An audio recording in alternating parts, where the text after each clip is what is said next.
अल्हम्दुलिल्लाहि रब्बिल आलमीन वल आक़िबतुल मुत्तक़ीन वस्सलातु वस्सलामु अला सय्यिदिल अंबिया'i वल मुरसलीन अम्मा बाद फ़अऊज़ु बिल्लाहि मिनश शैतानिर रजीम बिस्मिल्लाहिर रहमानिर रहीम वमा अरसलनाका इल्ला रहमतल लिल आलमीन आमनतु बिल्लाहि व सदक़ल्लाहु अज़ीम व बल्लगना सदक़ा नबiyyu रसूलुल करीम व नहनु अला ज़ालिका मिनश शाहिदीन व शाकिरीन वल्हम्दुलिल्लाहि रब्बिल आलमीन।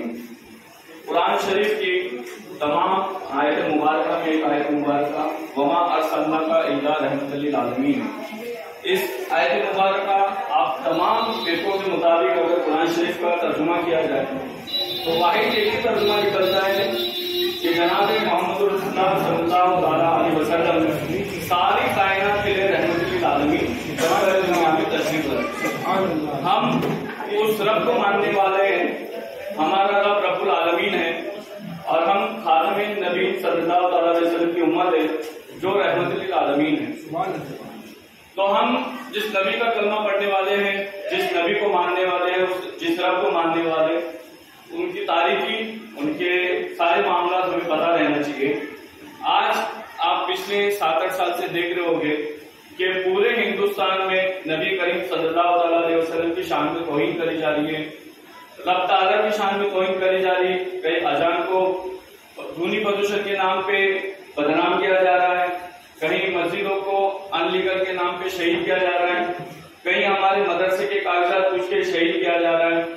और हजरत खिज़र अलैहिस्सलाम का जो झंडा मुबारक था माहिम शरीफ में, हजरत खिज़र अलैहिस्सलाम ऐसे नबी हयातुल नबी जो पूरी दुनिया में जितने भी अल्लाह के नेक वली दुनिया में तशरीफ लाएंगे तमाम से आप मुलाकात करेंगे। और पूरी दुनिया में हजरत खिज़र अलैहिस्सलाम की जो निशानी है वो दो ही जगह थी, एक फिलिस्तीन की सरजमीन पे और एक हमारे पास हिंदुस्तान में, महाराष्ट्र में, मुंबई में, माहिम में। उस निशानी को भी सोची समझी शादी के तहत शहीद किया गया, ये भी आप लोग इससे वाकिफ हो गए। 22 मार्च 2023 को मनसे अध्यक्ष राज ठाकरे का एक विवादित भाषण आता है और उस विवादित भाषण के बाद 23 मार्च सुबह 6 बजे हजरत खिज़र अलैहिस्सलाम के झंडे को शहीद किया जाता और पूरी कौम, पूरा फिरका, पूरी सुन्नी जमात, पूरी मुस्लिम जमात जो है खामोशी से बैठ के एक दूसरे को चांद मुबारक, रमजान मुबारक बोलती रही। इसकी अहम वजह ये है कि हमने इस दीन को सिर्फ दाढ़ी, टोपी, कुर्ता, पजामा, लिबास, मिसवाक, मस्जिद, अजान, दरगाह तक ही समझा। हमने सोशल एक्टिविटी जो इस्लाम की थी वो हम भूल चुके। जो हमारा हिंदुस्तान में बुनियादी हक है, जो हिंदुस्तान का संविधान हमको हक देता है, वो हक को भूलने की वजह से आज अगर किसी सुन्नी मस्जिद के साथ कुछ हो जाए तो वहाबी खामोश है, किसी वहाबी मस्जिद के साथ कुछ हो जाए तो सुन्नी खामोश है, किसी मदरसे के साथ हो जाए कुछ तो दरगाह वाले खामोश है, और किसी दरगाह के साथ कुछ हो जाए तो मदरसे वाले खामोश है। हुजूर की हदीस मुबारक है सल्लल्लाहु अलैहि वसल्लम की कि बनी इस्राइल के 72 फिरके थे, मेरी उम्मत में 73 फिरके बनेंगे। ये बात तो ठीक है, मगर कभी हम फिरकों के नाम पे बटे, कभी हम सिलसिलों के नाम पे बटे, आज हम पार्टियों के नाम पे बढ़ गए। कांग्रेस में पार्टी में काम करने वाला समाजवादी से सलाम नहीं करता है, समाजवादी पार्टी में काम करने वाला शिवसेना के मुसलमान को सलाम नहीं करता है। यही फिरका वालियत, सिलसिले वालियत और पार्टी वालियत ने मुसलमानों को बांट दिया। आज 20% मुसलमान कांग्रेस में, 10% मुसलमान समाजवादी में, 15% मुसलमान जमात में, 5% मुसलमान शिवसेना में। तो आज जब तक पार्टी अध्यक्ष का ऑर्डर नहीं आता है, मुसलमान इस्लाम का नुकसान होते हुए देखते हैं, मगर कोई मुसलमान अफसोस की बात है कि आवाज नहीं उठाता। तो इसी आवाज को उठाने के लिए नबी करीम सल्लल्लाहु अलैहि वसल्लम के जो तमाम नामों में से एक नाम है वमा अरसलनाका इल्ला रहमतल लिल आलमीन, इसी नाम के ताल्लुक से हमने ये किताब लिखी, पैगंबर मोहम्मद सल्लल्लाहु अलैहि वसल्लम रहम दिल बिल। आज आपको पता रहेगा दुनिया में, हमारे हिंदुस्तान में ऐसे ऐसे खबीज पैदा हुए जिसे यकीन नरसिंहानंद स्वामी, नुपुर शर्मा, वसीम रिजवी और कई ऐसे लोग पैदा हुए जिसने नबी अलैहिस्सलाम की शान में खुले अल्फाज में गुस्ताखी की। मगर उसका जवाब देने के लिए हम रोड को उतरते, एहतजाज करते और फिर एक दिन एहतजाज करके दूसरे दिन हम भूल जाते। बड़े अफसोस के साथ कहना पड़ रहा है, अल्लाह अपनी नबियों और रसूलों की शान के लिए इतना जलाल में रहता है, आज उस नबी को मानने वाली उम्मत एक दिन एहतजाज करती है और फिर खामोशी से अपने घरों में चले जाती। तो हम कानूनन क्या कार्रवाई कर सकते हैं? हमारे हिंदुस्तान में बहुत से बिल बने, आपको पता है बहुत से कानून बने, लव जिहाद कानून बना, गौ हत्या कानून बना, 3 तलाक कानून बना और बहुत से ऐसे कानून बने। तो हम भी चाहते हैं कि हमारे हिंदुस्तान में, महाराष्ट्र में पैगंबर मोहम्मद रहमदिल बिल कानून बने। इस बिल के ताल्लुक से इस किताब में हमने लिखा है किस तरह हिंदुस्तान के दायरे के अंदर, हिंदुस्तान के संविधान के अंदर रहते हुए हम हमारे हक के लिए, हमारी मस्जिद के लिए, हमारे दरगाह के लिए, हमारे अजान के लिए, हमारे हिजाब के लिए और आने वाली नस्लों के लिए, हुजूर की उम्मत के लिए हम लड़ सकते। इस कानून को अगर आप लोग साथ देंगे तो हम इसको कानून को पास करा सकते हैं। अब साथ देने से मुराद ये नहीं है कि हमको धरना मोर्चा करना है, हमको आजाद मैदान में तमाशा लगाना है, हमको सिर्फ अपनी अपनी मस्जिदों में ऐलान कराना है। जो पैसे से साथ दे सकता है वो इस किताब को छपाने में साथ दे, जो अपनी मस्जिदों में ऐलान करवा सकता है वो अपनी मस्जिदों में ऐलान करवाए, जो अपने बच्चों के जरिए कॉलेजों तक पहुंचा सकता है वो अपने बच्चों के जरिए कॉलेज तक पहुंचाए, जो अपनी बच्चियों को ये कानून की किताब पढ़ा सकता है, ताकि आने वाली नस्लों को, आज से आपको तकरीबन पता होगा 15-20 साल पहले कभी हमने नहीं सोचा था कि हम इस दुनिया में मौजूद होंगे और हमारे सामने अजान पे पाबंदी लगेगी। किसी ने सोचा था ये बात? आज ध्वनि प्रदूषण के नाम पे हमारे अजान पे पाबंदी, लाइट जिहाद के नाम पे कई मजारों को शहीद करना, लव जिहाद के नाम पे मुसलमान बच्चियों को घर से ले जाना, फिर मुसलमान बच्चों को मारना।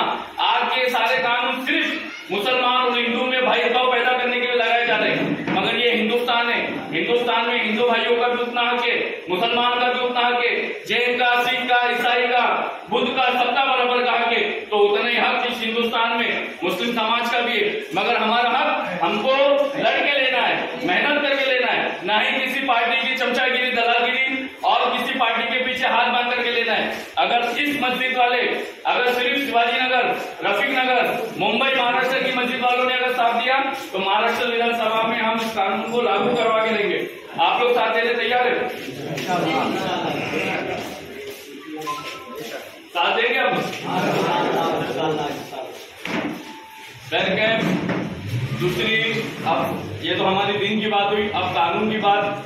डॉक्टर बाबा साहब अम्बेडकर जब 1947 में हमारा देश आजाद हुआ, 1948 से कानून लिखे गए और उस कानून में कई ऐसे कानून लिखे जिस कानून के चलते हुए हमारा मुस्लिम समाज, हमारा हिंदू समाज, जैन, बुद्धिस्ट, जितने भी समाज वाले थे सब अमन और शांति से रहते थे।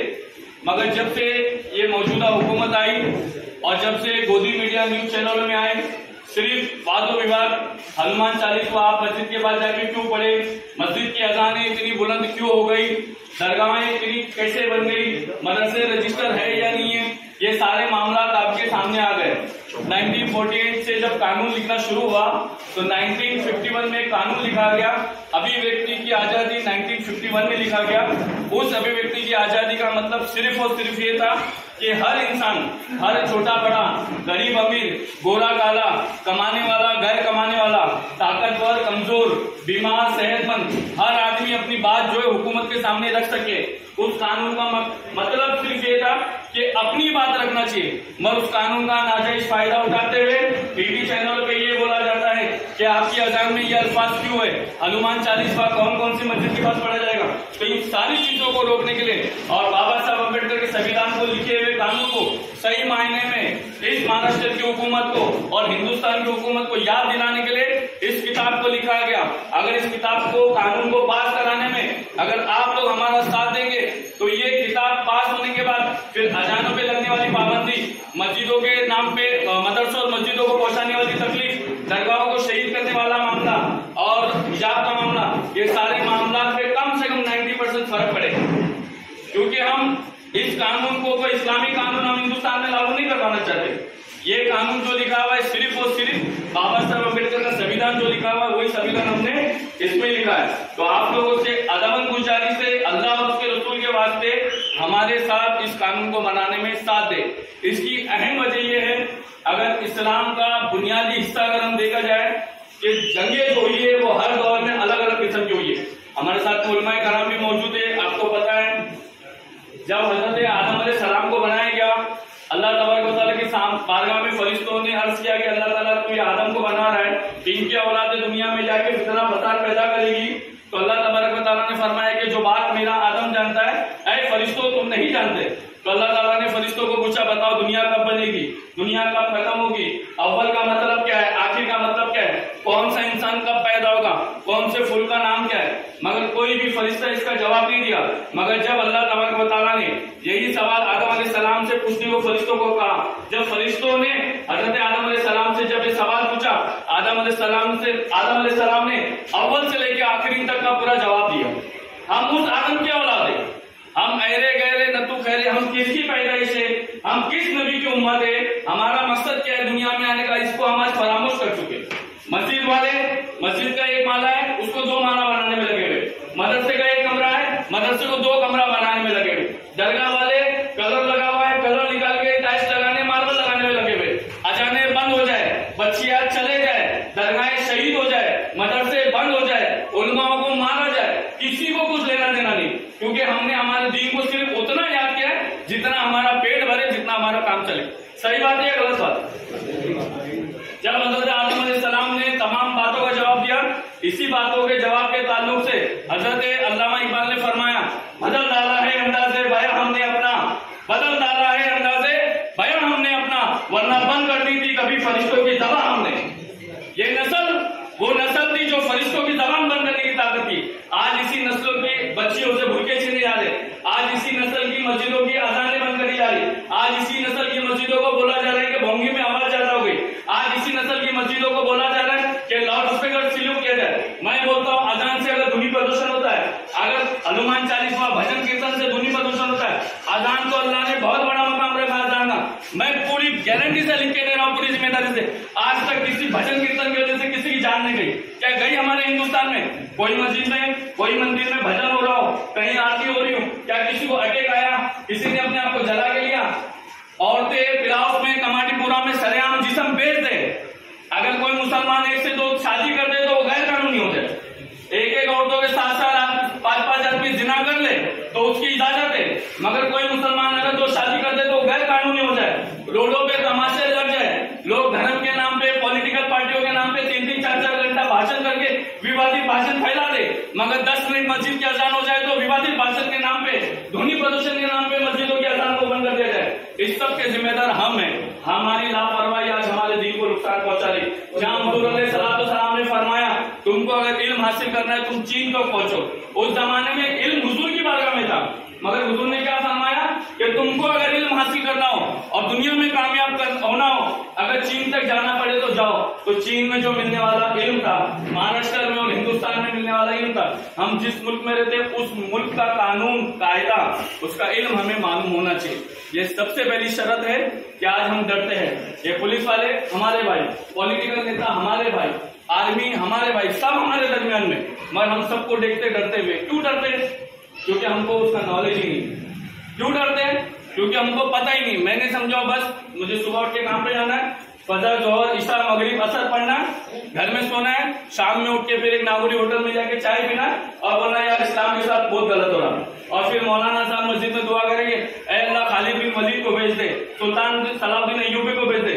दीन के नाम पे खाए हम, खिचड़ा हम खाए, बिरयानी हम खाए, लंगर हम खाए, ईद बरात के नाम पे कीमती कपड़े पहने हम, मगर जब दीन की तकलीफ की बात है तो सुल्तान सलाउद्दीन अय्यूबी आ जाए, खालिद बिन वलीद आ जाए। नहीं, कोई नहीं आएगा।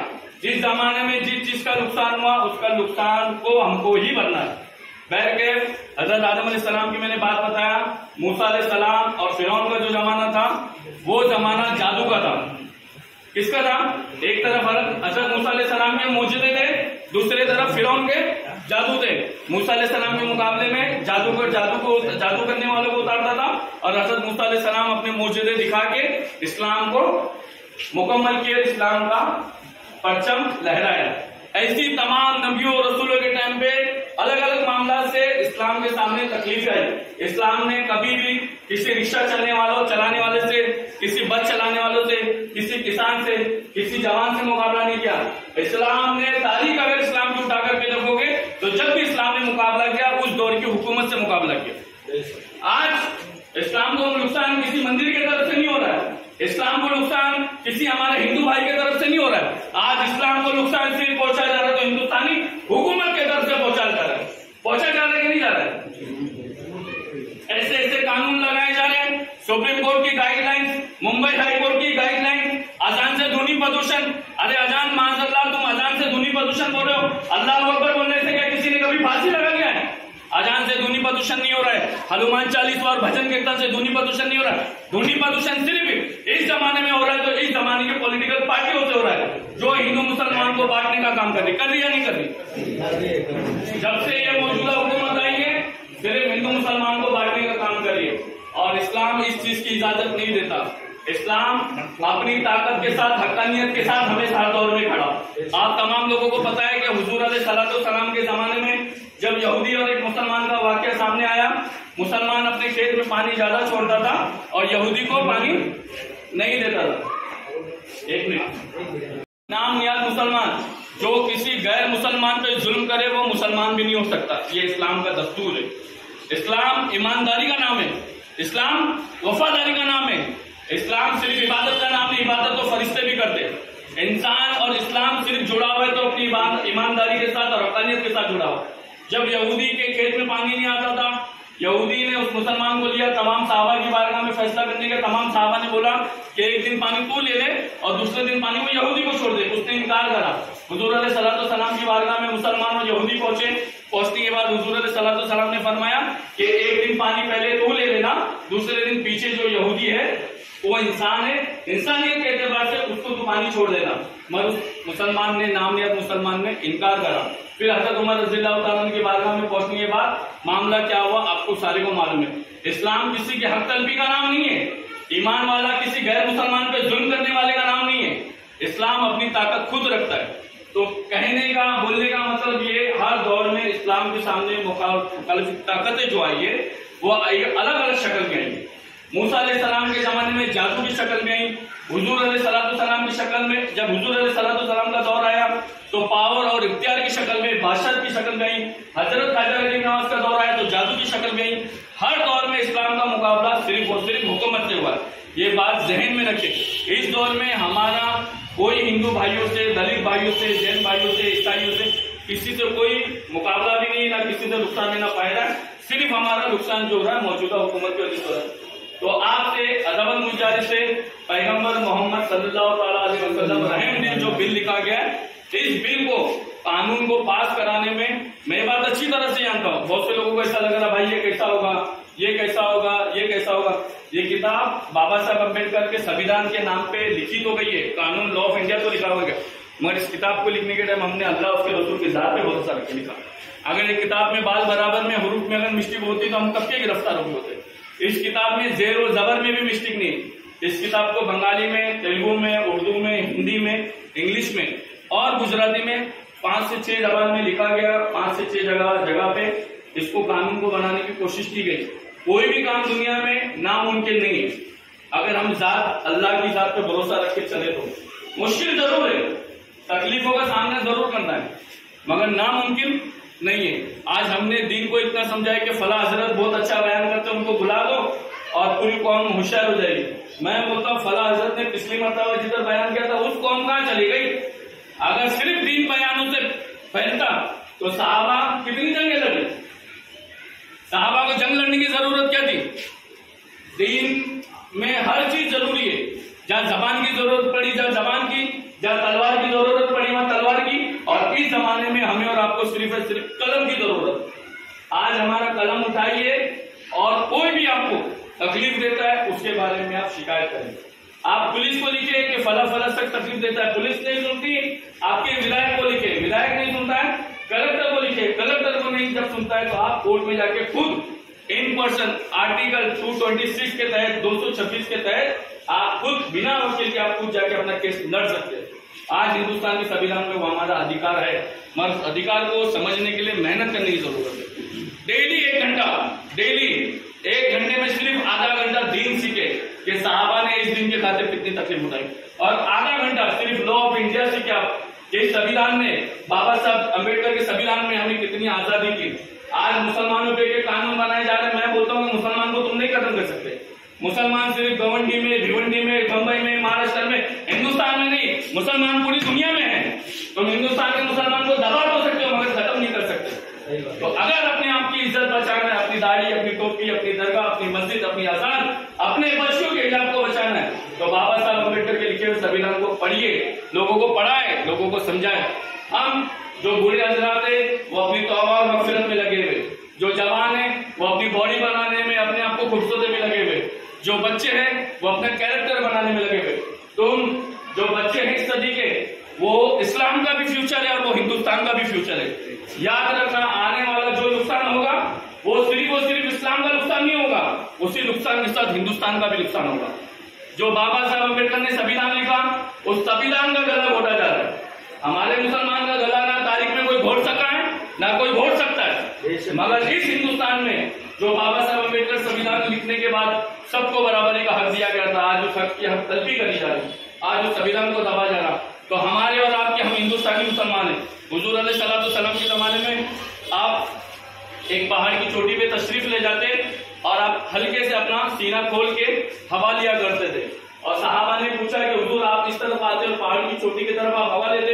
हुजूर ने फरमाया इस तरफ हिंद है और हिंद से मुझे वफा की खुशबू आती।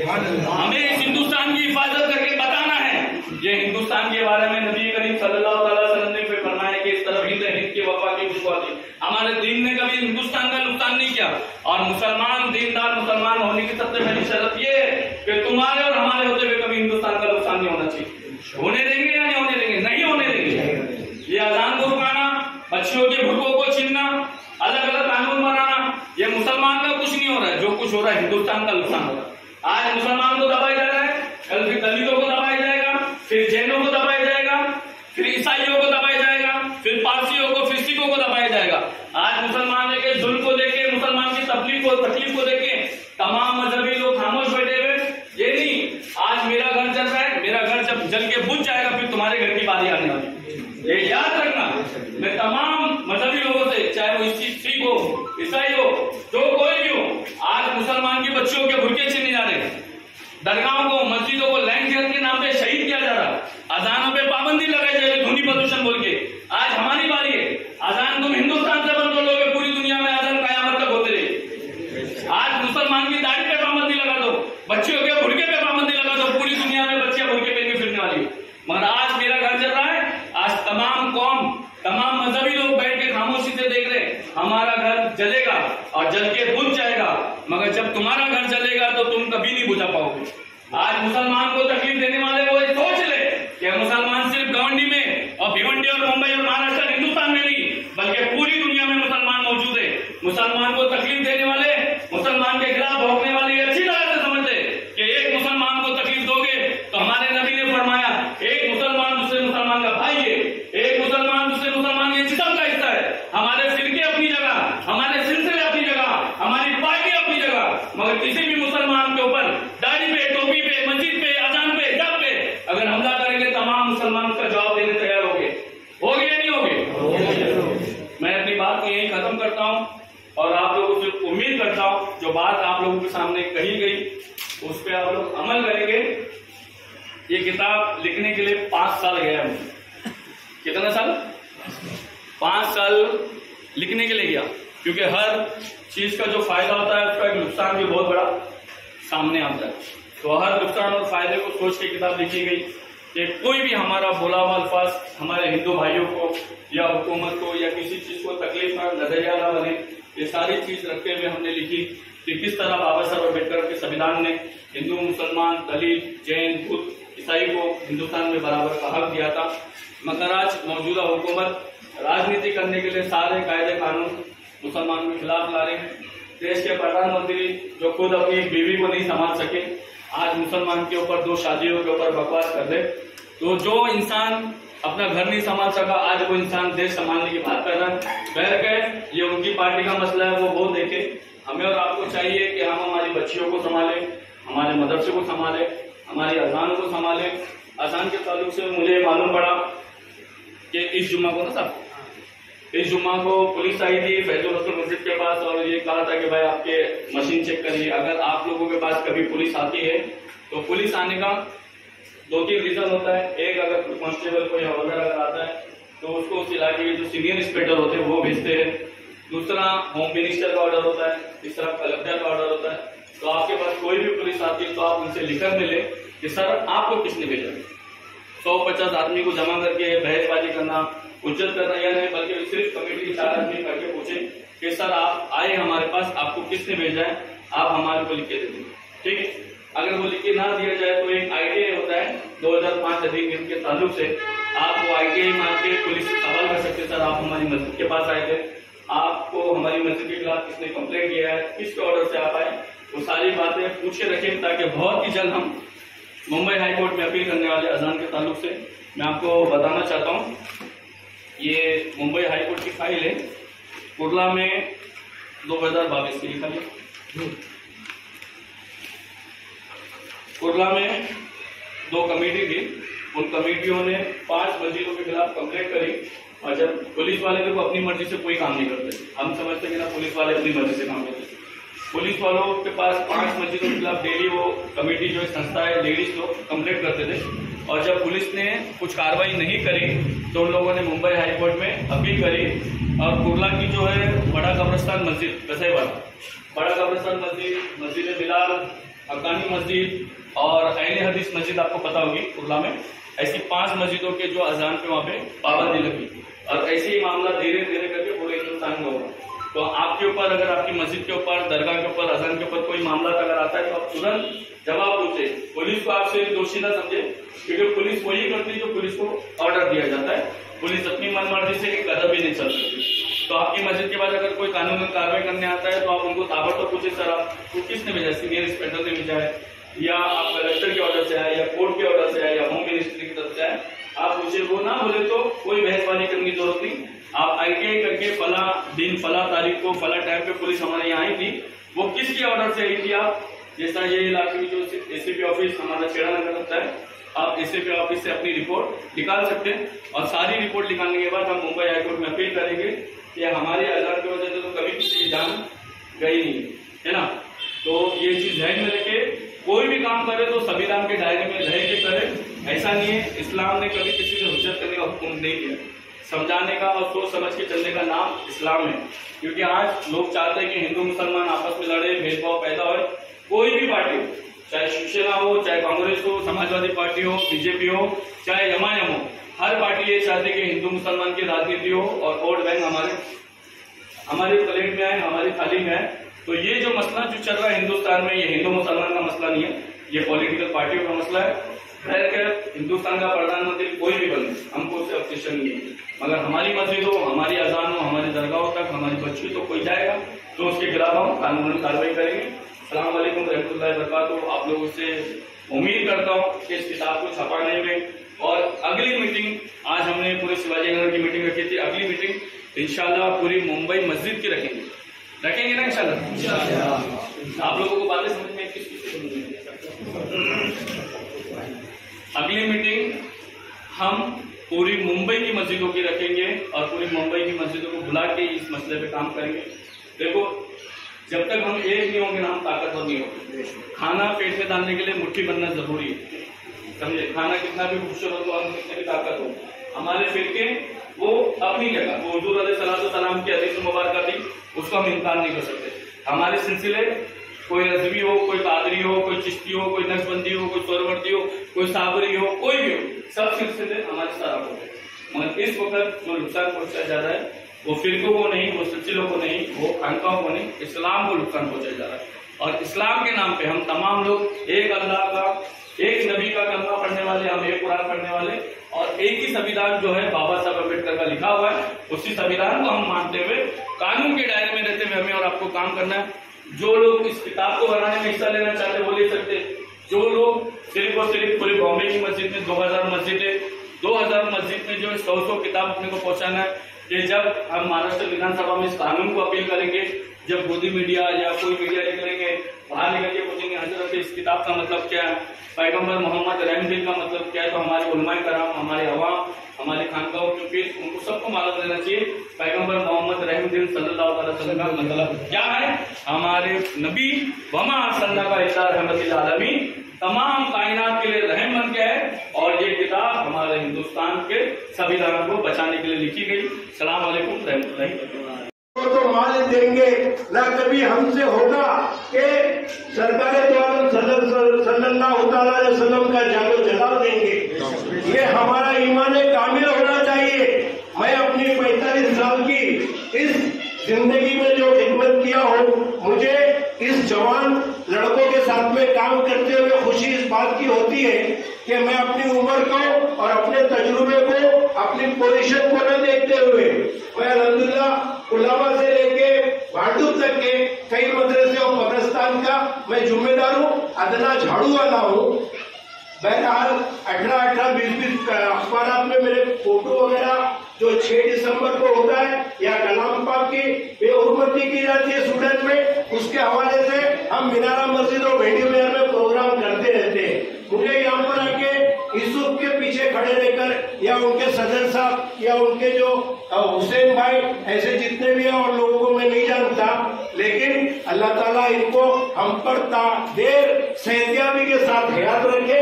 अल्लाह ताला हमें अपने जायज कमाई में से ऐसे कामों में हिस्सा निकालने की अल्लाह तौफीक दे। आमीन आमीन आमीन।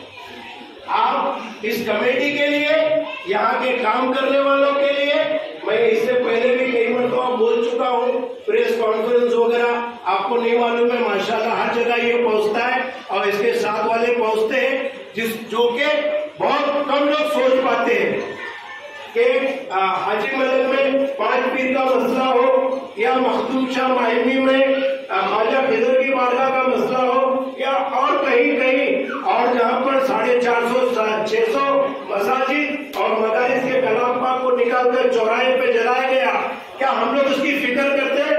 हमें गोवा कैसे खाया जाता है, हमको ठंडा कैसे पिया जाता है, आराम कैसे कर लेते हैं, हम सो कैसे लेते हैं? जिसके हम कलमा पढ़ने वाले हैं वो तो जिंदगी भर अपनी उम्मत की फिक्र करते रहे, अपनी उम्मत की फिक्र करते रहे। क्या हमें मरने के बाद उसके बारगाह में अपने इन काले काले दागदार चेहरे को सुरखरू बना के ले जाने के लिए जो हमें मौका दिया गया है नामों से निसारत के लिए, क्या हम उसके लिए फिक्रमंद नहीं हो सकते? अपने नींद को हम त्याग नहीं सकते? क्या उसी दिन जिस दिन 26 जनवरी होगी उसी दिन हमारी शादी का मंगनी होगी या हमारे साड़ू की बेटी का बातचीत होगा?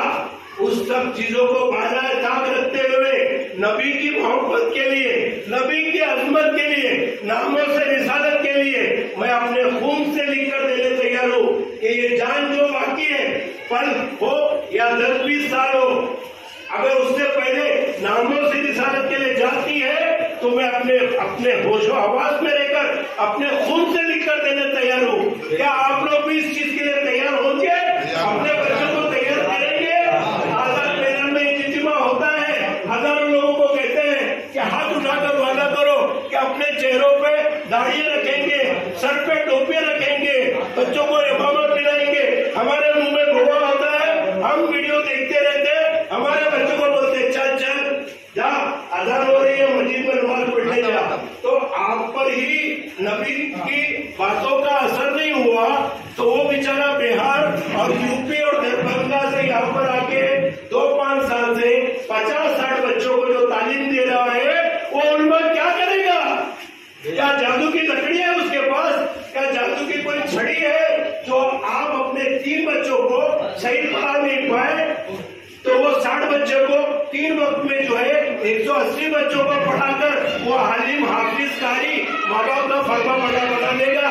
कहने के लिए तो बहुत है, जज्बात और तकरीर करके कोई मतलब नहीं है। हमारी बातों का असर दिल पर हो और हम लोग अपना वक्त मदरसे के इमामों को, मस्जिद के इमामों को, मदरसे के आलिमों को, हाफिजों को, कारी को हमारा वक्त दे। हमारा जान की जरूरत पड़े जान दे, माल की जरूरत है तो माल दे, और अपने बच्चों को कम से कम के दूसरों के बच्चों को देखते हुए कि देख बच्चा कैसा फर्स्ट नंबर लेके आया, सेकंड नंबर में उसने जो है अजमेर का टिकट हासिल किया, तो भाई तुम कितना वक्त दे रहे हो अपने बच्चों को? आपका बच्चा बाइक पे आगे बैठा खड़ा रहता है, आपके मुंह में गोवा शरीफ रहता है, पीछे बेटी या बहन या बहू बैठी रहती है। मैं अल्फा इस्तेमाल नहीं करता, तकलीफ होती है मुझे कहते हुए, मेरी वाहवाही में लुटवाने के लिए नहीं आया हो या अल्हम्दुलिल्लाह तालीम बजवाने के लिए नहीं आया। आप इतनी फैल बातें करते हैं तो उस बच्चे पे और पीछे हुए हमारी बेटी माँ बहनों पर तुम्हारे क्या तासुरात जाएंगे? आप क्यों चाहते हो कि जाते ही घर में वजू करे और मगरिब की नमाज पढ़ के 10 मिनट जो है कलाम पाक की तिलावत करे? आप उम्मीद कैसे कर सकते हो? आपका तो गोबर छूटता नहीं, आपकी सिगरेट छूटती नहीं, आपका मानिकचंद छूटता नहीं। मेहरबानी करके आप लोग अपना कीमती वक्त जो यहाँ पर दिए उसके लिए बहुत बहुत शुक्रिया। ताफो से नामों से रिसालत के लिए आप लोग जितना वक्त दे उतना कम है, याद रखिए। अस्सलामु अलैकुम रहमतुल्लाहि व बरकातहू। आपको किसी को भी कोई सवाल पूछना है तो आप पूछ सकते हैं, कोई भी सवाल, दीनी हो, दुनियावी हो, संविधानिक हो। अगर आपको किसी को पूछना है, ऐसा लगता है किसको सवाल कुछ पूछना है,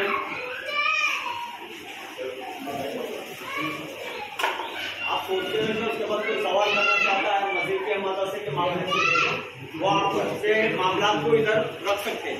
कोई भी सवाल जहन में भटकता है मस्जिद के मामले में, मदरसे के मामले में, जो भी मामले में अगर भटकता तो आप उससे सवाल कर सकते हैं।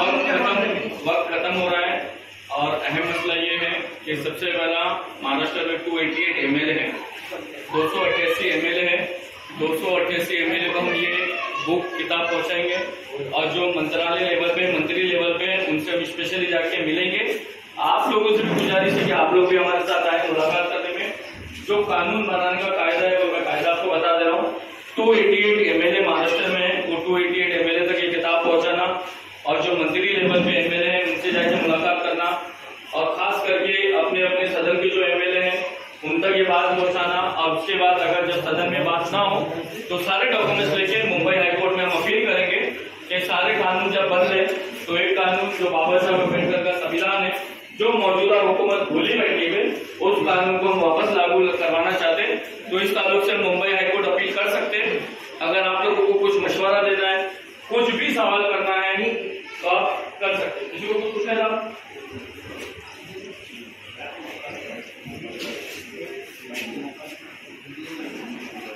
आप लोग सबको चाय पीने पहले मुसलमानों ने जमीन खरीद के बनाई हो या कब्जा करके, मतलब सब मिलके एक साथ मिलके बनाते इलाके में मस्जिद, ये वो फॉर्म भी है।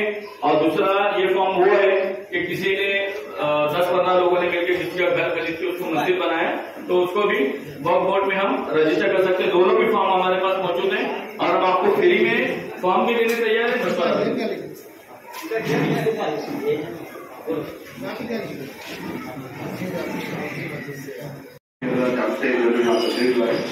एक बात ये भी थी कि जिनकी गवर्नमेंट में बहुत सी कम मस्जिदें जो रजिस्टर है